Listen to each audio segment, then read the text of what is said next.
It's so high. I don't even know how to start a video anymore. I swear it's been like a year since I last recorded.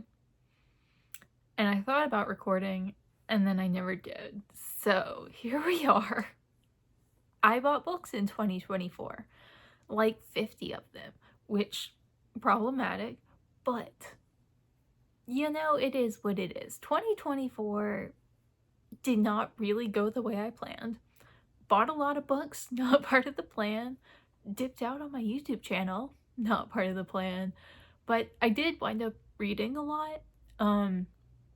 We'll see if I ever talk about any of those books on this channel. But I figured, good place to start. Let's talk about everything that I bought in 2024, which, like I said, it's like 50 some books. I figured I'd start with the books that I read because that is a far shorter list. To start with, I have One Last Time by Helga Flatland, which is an adult contemporary novel by a Norwegian author about essentially 3 generations of a family. There's a daughter, a mother, and a grandmother. The grandmother is terminally ill, and it's like this very bittersweet story of like the 3 of them coming together and their relationships, and I give it 4 stars. I really enjoyed it. I'd recommend it if you like kind of quiet, down-to-earth, sad but still heartwarming character studies. It was really enjoyable and I had a great time reading it. The other books I read, and I don't have all of them here, the Rizzoli and Isle series by Tess Gerritsen. I think I bought like 7 of these books last year. I got really into Rizzoli and Isles. I don't know, it's a cop thriller series that's kind of like long running. There's a bunch of books. I think I bought books like 4 through 9 or 4 through 11 or something like that. I bought a bunch of them. I read all of them. I had a very good time. I haven't finished the series. I don't think I will at this point. They just got like a little bit too conspiracy heavy for me, a little bit too like what if demons are real, but really fun writing style, really graphic, really gory. I had a good time. I demolished so many of these. So if you like kind of dark, graphic, gory cop thrillers, I highly recommend the series. It's been so long since I filmed, I forgot I have to shift the camera so that I'm not center frame, so that when I hold up books, you can see them. So pardon the camera adjustment. Everything else that I'm talking about, I either have not read or I'd read prior to purchasing it. Mostly I just hadn't read them because I bought a lot of books. I have Playing the Whore, The Work of Sex Work by Melissa Gira Grant, which is a nonfiction book about sex work. I believe it's Own Voices, but she's a journalist and an advocate, and it looked really interesting to me, and it looked like the kind of thing I might learn something from. I bought 2 books by Louise Erdrich. The first is Plague of Doves, the second is The Round House. I read one Louise Erdrich book years ago at this point, and I didn't really like it all that much, but upon looking at reviews for that book and her other books, it was Shadow Tag, I believe, that was just not a good place to start, and apparently she has some really great other books, so I found these in a thrift store. I don't know what either of them about. This one doesn't even have like a description, but I'm pretty sure I have heard people talk about both of these, so I feel like these will be a better place to go, you know? Like, maybe I don't love them, but we'll see. I do want to give like Louise Erdrich a better try because I feel like the book I read from her was interesting but not great, and that tends to be kind of the consensus on it, I believe. Big Stone Gap by Adriana Trigiani. This is a semi-local book to me. It's set in Virginia where I live. It's not set in like the region that I live in, but I have visited there. So that was kind of why I picked it up. I know there's a movie. I believe there's a movie or a show. There's some adaptation of it that the author was heavily involved in. My father has read this and he really enjoyed it, and I have another one of this author's books that I just never got around to reading, but I do tend to be more inclined to read things that are local to me, so that was why I picked it up. Among the Brave by Margaret Peterson Haddix. This is book five in the Shadow Children series, which is a middle grade series that I have slowly been collecting. I might have more somewhere in my stacks of books to talk about, but it's just a middle grade dystopian series about a world in which I think it's third children are banned. So like you can have two children, but you're not allowed to have a third. And shadow children are like the secret third children who have been hidden from society. And I just remember really liking it as a kid, but I never got to read all of them because my library never had all of them, and I was always super curious. So I've been slowly collecting the books as an adult, and I think I have them all now, which means I do need to prioritize this series this year. I also got My Brother's Keeper, Virginia's Diary, which is a Dear America book. I feel like at some point I own this because it looks familiar, but I don't have it now. I've checked my shelf. I like to collect these little Dear America books. I'm sure I read this one. I read a million of these as a kid, but truthfully, they hold up as an adult. I really enjoy reading them. So whenever I see them in the thrift store, I tend to pick them up and add to my collection because I have a great many at this point. Swim Home to the Vanished by Brendan Shay Basham. I bought this from an indie store because I wanted to buy something from the indie store because it's fun. I don't know what this is about. I started reading it at one point last year and my brain just like was turned off at that point, and I was like, I want to read a fun thriller. I want to read something mindless, and this was like a little too much thinking for me, a little too literary for me. I don't know what this is about like at all. It's one of those books that I feel like you have to read it to be able to give any kind of synopsis because the description of it does not really tell you a whole lot. But I know he's an Indigenous author. I know this book has gotten pretty good reviews, at least at the time that I checked. I don't know, I'm looking forward to it, and I feel like I will like it once I'm in the right headspace. Local Girls by Alice Hoffman. This is a contemporary novel set in New York about a family, and specifically one member of that family who kind of watches things fall apart around her. Her parents get divorced, her brother chooses not to go to Harvard and works kind of a low-paying job instead, and there's apparently tragedy. I've heard really good things about Alice Hoffman, and I read one of her books last year, and I actually bought this before I read that book because I thought I'd fall in love with her, and I didn't, which is unfortunate, but I'm hoping that I will like this book more than I liked the previous book that I read. Then I bought 3 books that I read last year, that I read in 2023 and gave 5 stars because I kind of want to start collecting my 5-star reads. Even when I get them from like libraries and everything, I want to start buying them after a fact because, you know, I really love them, and if it's 5 stars, at some point I will probably want to go back to it, and I want to have them on my shelf. So I bought 3 of those. The first is Earthlings by Sayaka Murata, which I think I talked about a lot when I read it, but I love Earthlings. I think it's fantastic. It's dark, it's creepy, it's so wildly disturbing and like bordering on the grotesque.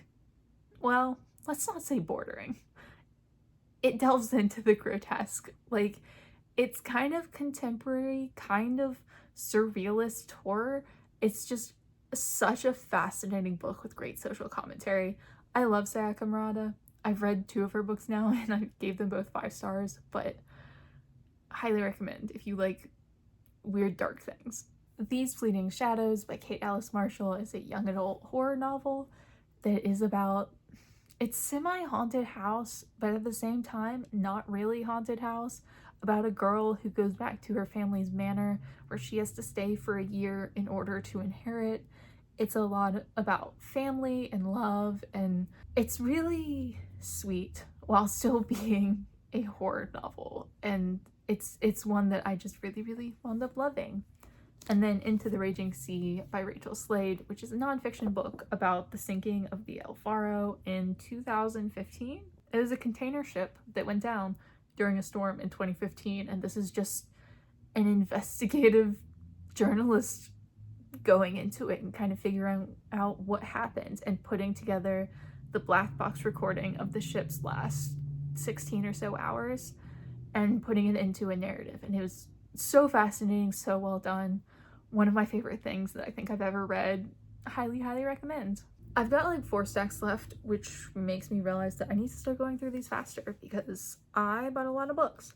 So, in the interest of going through things faster, I bought this series called Through a Field of Stars by Brian John Skillen, which is a fantasy series. That's all I got.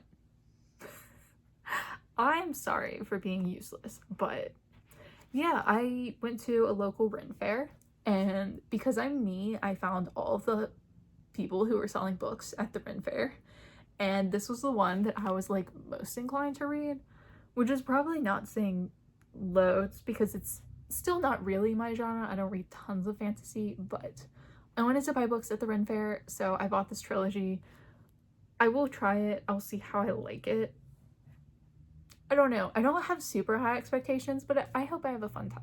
I got Finnegan's Wake by James Joyce, which is obviously a classic. I don't know what it's about. I want to read more James Joyce because the one thing I read of his, which was Dubliners, which was a short story collection that I don't actually think I ever finished. I did really enjoy the stories that I read, and truthfully, I just thought this was a really pretty edition, so I bought it, and I'm quite happy with that. The Garden of Evening Mist by Twan. I know nothing about this. I think it's like maybe a little bit magical realism-y, maybe not. Maybe historical fiction, definitely historical fiction. It's Vietnamese, Malaysian. I don't know anything about any of these books, I'm sorry. But this is a Malaysian book set in 1951 in Malaysia about a survival of a brutal Japanese wartime camp. And I'm just gonna stop there because I'll know anything, which is the theme of this. But I have heard good things about Tan Twan because I was looking at Malaysian authors for my Read Around the World project, and I actually already read my Malaysian author. So I just bought this because it looked really good. But I did find him on the list of Malaysian authors, and I remember thinking his books looked really good and they were really highly regarded and like well reviewed. So when I saw this in a used bookstore, I was like, sure, let's pick it up and see how it is because it does look very much up my alley. American War by Omar Akkad. This is a dystopic novel that's set in like a futuristic United States after like war breaks out and oil is outlawed, and it's like, I think it's kind of based on the politics of today, and I'm torn about this book because it's either going to be really interesting and like a look at what, you know, current day politics could turn into down the line, which I'm very much interested in. I like dystopian fiction that does that. Or it could wind up just being thinly veiled propaganda. And I looked up the author, and I think it's likely the latter, but I'm trying to go into this with an open mind because I really do hope that it will be an interesting book, that it will be something that I have a good time with. But I don't know. I almost didn't buy it because I was concerned about that. It's just very much about what the United States could be if it continues going down certain paths, and I don't know. I think it might just be furthering a political agenda, but on the off chance that it's not, it could be an unbelievably fascinating, interesting book that I love. So we'll hope for that. Between the World and Me by Ta-Nehisi Coates. This is, I believe, a collection of essays by Ta-Nehisi Coates. I haven't read anything by him. I've heard good things about him. I've heard good things about his lengthier books, and I'm interested to see what he's like in this. Fun Home by Alison Bechdel is a graphic memoir that's about her and her relationship with her father. She comes out as a lesbian and later finds out her father was gay, and I think it's kind of about her coming to terms with him, and he died when she was fairly young, I believe, and I don't know. I don't know anything about it, but I don't tend towards graphic novels, so I'm hoping reading something that's more of like a graphic memoir type deal I might enjoy, because I do try to branch out sometimes and go back to things that I don't enjoy tons, like graphic novels, but this one does look really, really interesting. A Long Way Down by Jason Reynolds. I know this book has gotten a great deal of hype over the years. I'm very late to the party, but it's essentially the story of a young boy, a teen boy, who is, I think, just going down in an elevator, And like the whole story takes place of him in the elevator after his brother has been shot, and he's kind of trying to figure out if he's going to get revenge or if he's going to do anything, like what he's going to do. And I've heard it's just really wonderful. It's a novel in verse, and I'm looking forward to it. Evicted by Matthew Desmond. I read his other book, Poverty by America, and really enjoyed it, but I've heard from everyone who's read both of his books that Evicted is far better and far better researched and much more interesting and well done, and just like all around a better book. So I'm very excited to get into this. I listened to the other one on audio, but I think hearing people talk about this one, I wanted to read it physically, because just if it's that much better, I would like to read it physically, and because I do better mentally with physical books, so that's why I picked up the physical copy instead of just going to it on audio again. I have The Marriage Portrait by Maggie O'Farrell, which I've heard wonderful things about, I think primarily from Mianacorn at the Bookish Land. I heard very mixed things on Hamnet, which was her other very popular book that I'd heard about. But this one I heard really good things. It sounded interesting. It's historical fiction, I think. Please, yes, it's historical fiction. I bought most of these like almost a year ago, so please don't judge me. But yeah, I think it was mostly Mianacorn's review that had me pick this one up. A Wizard of Earthsea by Ursula K. Le Guin. This is the first book in the Earthsea series. I mean, did I need to buy this? No, but I do want to read her because I haven't. And I own some of her books, but I know this is maybe one of her most well-known series. So I saw the first book and I was like, let's try it. And then of course, if I like it, I have to go buy all of the others, which is problematic. But I've heard really good things. I think it's like a middle grade or young adult fantasy series, but she's just a classic author at this point, so I really need to give her a try. Once Was Lost by Sarah Zarr. This is one that I've read in the past. I love Sarah Zarr. She's a young adult author who kind of writes, she writes about young adult issues, but I think she likes to focus on religion is a common theme in her books, and a lot of her books are set in Utah. Some of them are like Mormon focused, and some of them are just like Christian focused, and then some of them have no religion at all. I don't know, but this one is kind of religion focused, and I remember reading it for the first time a few years ago, because her books tend to be a little hit or miss for me, and this one was absolutely wonderful, about a girl who's struggling with her faith, and her father is the preacher, so she feels like she can't go to him and like talk about her struggles with faith, because she's supposed to be the good preacher's kid who like doesn't have those struggles the same way, you know, all of her peers can go to him for help. So it's kind of about that, and it's also simultaneously about a tragedy that happens in the town. But this one really touched my heart, and I've been thinking about it for years since I read it, so I decided to buy myself a copy. No Exit by Taylor Adams. I've heard mixed things about Taylor Adams and this book, but I was curious, and I've heard really good things about Taylor Adams' other book, so I bought this one. That's what I did. I don't know if I'll like it, but it was super cheap, and like, to be honest, thrillers are fun, easy reads for me, so I'm really looking forward to it. And these are my other two Margaret Peterson Haddix books. I did think I had more. Among the Barons and Among the Betrayed, which are books 3 and 4 in the Shadow Children series. So I do have the whole series now, which means I need to prioritize reading this in 2025. The Opposite of Butterfly Hunting, another 5-star read that I bought for myself. This is by Ilvana Lynch, who played Luna Lovegood in Harry Potter. This is her memoir. It's essentially just about her growing up and her eating disorder, and her getting past her eating disorder and learning to live life with it. And it was really heartbreaking. I think I cried a few times. It was wonderful. 5 stars. Like, by far the best book I've ever read about eating disorders. I would highly recommend. Like, it was absolutely wonderful. Her writing is wonderful. Her storytelling is wonderful. Like, she has such great insights. Like, 10 out of 10. This book was stunning, and I need to reread it. I read it for the first time like a year ago. It was last January, and I'm already like, it's been a minute. I would like to reread this. So just one of those books that's truly unbelievable. A Song Called Home by Sarah Zarr. This is, I don't know, another young adult contemporary by Sarah Zarr. It's one of the few that I hadn't read already, so I decided to pick up a copy used.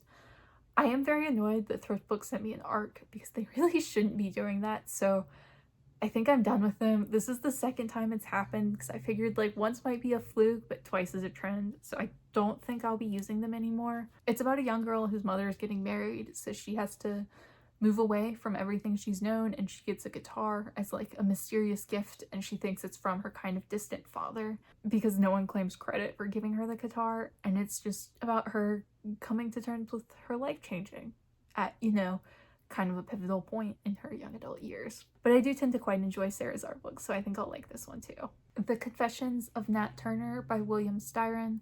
This is a nonfiction book about Nat Turner and his slave revolt in the early 1800s.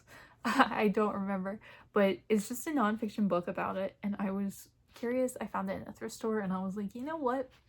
I like random nonfiction things, so I don't really know anything about the slave revolt except for like the paragraph that we learned in high school history classes like 15 years ago. So at the very least, I will learn something. My father's a writer, and he came out with a new edition of his travel book, Backwards and Byways of Virginia. So he gave me a copy of this. I probably won't read it, but I do like flipping through it because I edited the last edition of this book, because I believe this is edition 3. So I'm kind of familiar with a lot of the things in it, and I did a lot of editing on a lot of the things that are still in it. So this isn't one that I'll like read cover to cover, but I do have a collection of all of his books. Sea of Strangers by Lang Leave. This is a poetry book. I believe she got well known a few years ago. I remember hearing her name about. I haven't read any of her poetry, and poetry doesn't tend to be my genre. I struggle with it quite a bit, but again, like the graphic memoir, I try to branch out into things on a regular basis, even if I don't like poetry all that much. Read the occasional book of poetry and see if I do find something in it that speaks to me. Boko Haram, The History of the American Jihadist Movement by Alexander Thurston. This is just a book about Boko Haram, the terrorist group. So I mean, it is what it is. Like, I don't know what to say about it. It's kind of surprising to me that I haven't read it yet, but I think I just ran out of time last year. But this is going to be one of my priorities for the first half of 2025 because it looks really interesting, and it's like one of those things that's just immediately up my alley. I saw this book and I was stoked, so I'll be reading this soon probably. The Old Man and the Sea by Ernest Hemingway. This is a classic about a man who's trying to catch fish, and it's kind of just he's trying to catch the fish and then he's trying to get the fish home. And I've read it before and I really loved it. This was a gift. I do have another copy, but this one is really pretty and new and I love it. This is one of my favorite classics. I gave it 5 stars the first time I read it a number of years ago at this point, but it's just like a really beautiful, simple story with such a simple writing style, but it has so much meaning and I just adored it. So I'm really happy to have, you know, a nice, lovely copy of it. Also for my birthday, which was months and months ago, Neuromancer by William Gibson, which I think is kind of a classic in the sci-fi world. When was this published? 84. So like, sure, kind of a classic in the sci-fi world. Unfortunately, because of how this book is done, I don't know what it's about. It was a gift. It's a sci-fi book that I think was very popular, but it's a wonderful edition. Like, I really love how shiny and beautiful it is. I'm mostly here to enjoy myself. One Woman's Pursuit of Pleasure in Paris by Glynis McNichol. This is a memoir of a woman who I think was mostly just like slutting it up in Paris and having a vibe.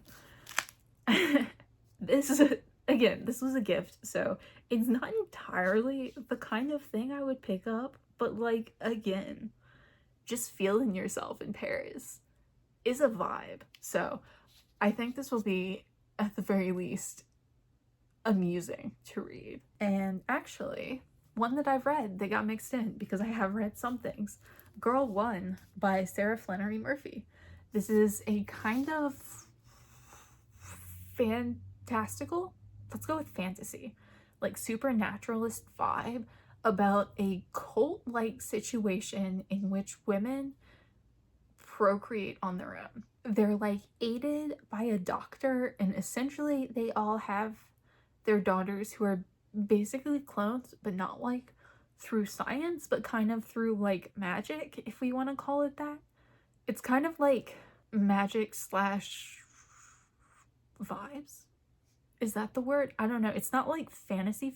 It's more like vaguely supernatural, like, I don't know. Let's just call it fantasy for time's sake. But essentially now, years later, these girls have grown up and separated.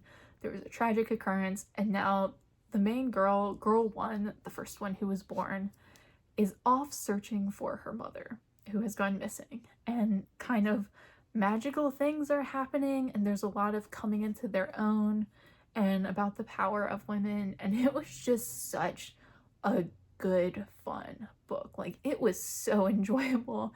And it's fun to read a book about feminism that isn't like, or it's not about feminism, but it's really good to read a feminist book that isn't about like, we hate men. It's just like, men are entirely useless and secondary to this story.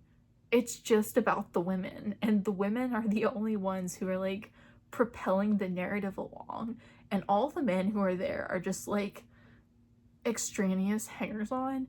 And like, the characters were so good, and the story was so interesting, and it was so well written, and it was just a really, really good time. Like, I read the synopsis of this and was immediately like, yes, I'm down, and then immediately read it and was like, oh my gosh, just as good as I thought. So highly recommend if you're into this kind of thing, because it was a great book. I need to learn how to shut up because I still have like a whole other stack left to talk about. But I have Shriek and Afterward by Jeff Vandermeer, which is book 2 in the Amber Wars trilogy. It's written kind of weird. I don't have the first one, so I do need to find the first one somewhere and read it so that I can read this. I haven't read any Jeff Vandermeer before, but I really like the movie Annihilation, and I do like sci-fi. I just need to read more sci-fi, because whenever I read it, I have a great time. So here's hoping that Jeff Vandermeer will be a sci-fi author for me. Mickey 7 by Edward Ashton. This is another sci-fi book about, I think the essence of it is that Mickey 7 is a clone and he's left for dead. So then they regenerate a version that's a Mickey 8, but Mickey 7 survives. So now there's like 2 clones existing at the same time, which isn't allowed, which causes problems.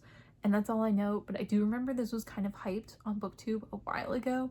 I can't remember if it was positive or negative hype, because I think I remember maybe mixed things, maybe, but it does sound very interesting. And again, trying to read more sci-fi, so this will go towards that goal. Dinosaurs by Lydia Millett, which I have just read the synopsis of on the back and still couldn't tell you a single thing about this, so I will read the last line. And it is, Dinosaurs is an emotionally moving and intellectually resonant novel that asks, in the shadow of existential threat, where does hope live? So now you know exactly as much as I know about this book, but it does sound fun. 9 Lives, A Life in 10 Minutes anthology, edited by Sarah Allen Short and Valley Haggard. This is just an anthology of creative nonfiction pieces written 10 minutes at a time, straight from the heart, without being edited down to the bone. I'm gonna be honest that I bought this primarily because there were like 30 copies at the thrift store I was at, and I felt bad, and I was like, I like anthologies and creative nonfiction, so I will buy it and read it, and hopefully it will be good. But that is literally the reason I bought it. I was just like, there's too many copies here, and I feel bad about that. My Dark Vanessa by Kate Elizabeth Russell. This is a book I've already read that I gave 4 stars years ago. It's about a girl who is groomed by her teacher in high school. They wind up having a sexual relationship that kind of goes on for like years and years. And it's about her as an adult kind of coming to grips with it and like dealing with what it means to her in adulthood. And it was very interesting and very dark. And I really, really loved it. It was one of those books I just devoured so quickly because it was just so compelling to me and so well done. So another one that I would highly recommend, and I'm really happy to own now. And I swear we're getting close to the end. I have Stormfront by Richard Castle, which is a Derek Storm thriller. I buy these all the time. I have the entire Nikki Heat series by Richard Castle. Richard Castle isn't real. Richard Castle was the main character of a cop show I used to watch. Played by Nathan Fillion, which is why, you know. But these are books that were based off of the Castle TV show because the main character in that is an author, and I've heard these books are terrible, but I keep buying them and not reading them because I want them, and it brings me joy that they exist. So I don't know if I will ever actually read them, but I will continue to buy them. I have Strange Planet by Nathan Pyle. This is little comics about the aliens that are they've been viral. They're very popular online. You've probably seen them, but they're really funny. I really enjoy them. They bring me joy. So not one that I'll read cover to cover, but I do love flipping to just like a random page, and it's just like these little aliens who are like just rephrasing things on Earth. If there's a quick example I could share, but it's essentially like kind of poking fun at the way we do things, and when you phrase it in a different way you realize how weird it is. So like this one, it's have I ceased to exist? Deception, I have not. And it's just like the game of peekaboo, and that's what all of these are, you know. They're just funny. They bring me joy. I think it's out of frame, but I have a little Strange Planet calendar, page a day calendar that I enjoy quite a bit. So it's fun, you know, not a sit down and read cover to cover book, but quite a fun one. And then the last 2, I have The God of the Woods by Liz Moore, which was very, very popular last year when it came out, which makes me happy because I have been talking about Liz Moore on this channel for literal years, and I keep buying her books for people.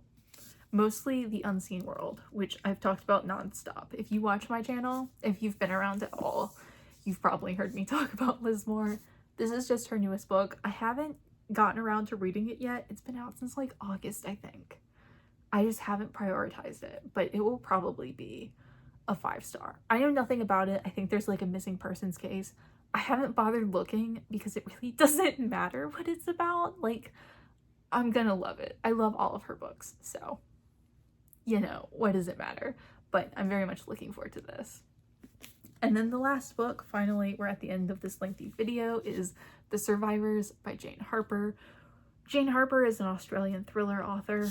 I've read many of her books, but I've already read this one, but it was my favorite, and I saw it for cheap at the bookstore, and I was like, you know what? I want it. I think it's about a small, either island or coastal community in Australia, and there was like a bad storm that led to people's deaths, and the main character kind of blames himself for that.